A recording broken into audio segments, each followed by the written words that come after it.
Well, many of us will be looking up at the sky during the upcoming solar eclipse. Scientists will be launching rockets during that time.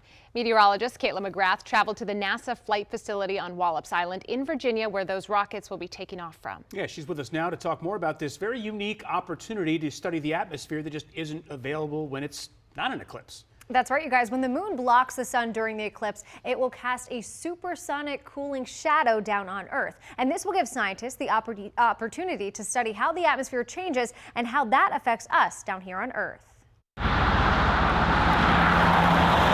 These ionospheric phenomena happen all the time, but with eclipse, we know exactly when they will be, where they will be, so we can have a perfectly timed science experiment. Sounding rockets like this, the rocket's about 60 feet tall, are capable of collecting a large amount of accurate data in a very short period of time. The rocket gets launched, the ejectables get ejected at about 100 kilometers, and then they move with the rocket, making them ideal for studying phenomena like the atmospheric perturbations around the eclipse path, or APEP, which is also the name of NASA's upcoming mission. Whatever we learn is applicable for other situations also, not just eclipse. The region being studied is called the ionosphere. It's part of the atmosphere 50 to 300 miles above Earth's surface. Scientists want to better understand how the ionosphere changes during unusual events. And this is where the eclipse comes into play. Think of the ionosphere as a pond with gentle ripples. The eclipse will be like a motorboat flying through the water, creating a wake immediately underneath and behind it. That localized effect kind of creates a whiplash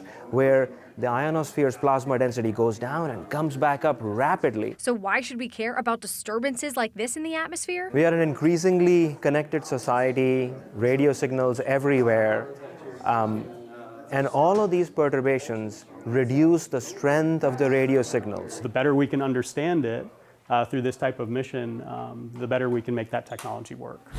And we got to see where all that technology is made.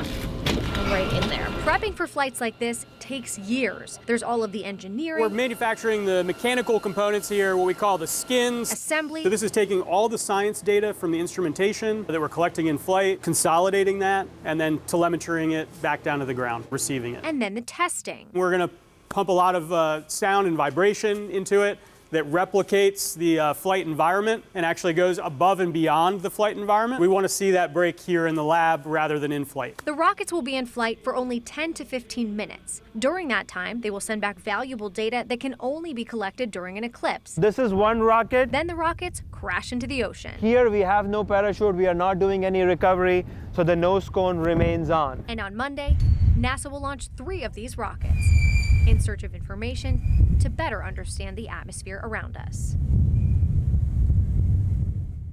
One of the rockets being launched will take off 45 minutes before the peak eclipse time, one during the peak, and one 45 minutes later. And here's a cool thing. The NASA Wallops Island Visitor Center is hosting an eclipse watch party where, yes, you also get to see those rockets being launched. It's like a 2-for-1 happening at one time. You see the rocket, you see the eclipse, as long as they have clear skies. But it's very interesting, the science that they're using. Yeah. You had me at supersonic cooling shadow. Did I get that right? We love it, Kaitlyn. Yeah, just amazing stuff. So if we can't make it to Wallops, don't worry, we got you covered here. Kaitlyn, you're going to be live beginning Sunday night in Erie, Pennsylvania, in the path of totality for this solar eclipse. That's right. And while Kaitlyn is in Erie, our Michaela Lucero will be on the National Mall. It's one of many places in our area having an eclipse viewing party. Head on over to our website, WUSA9.com, for the entire list.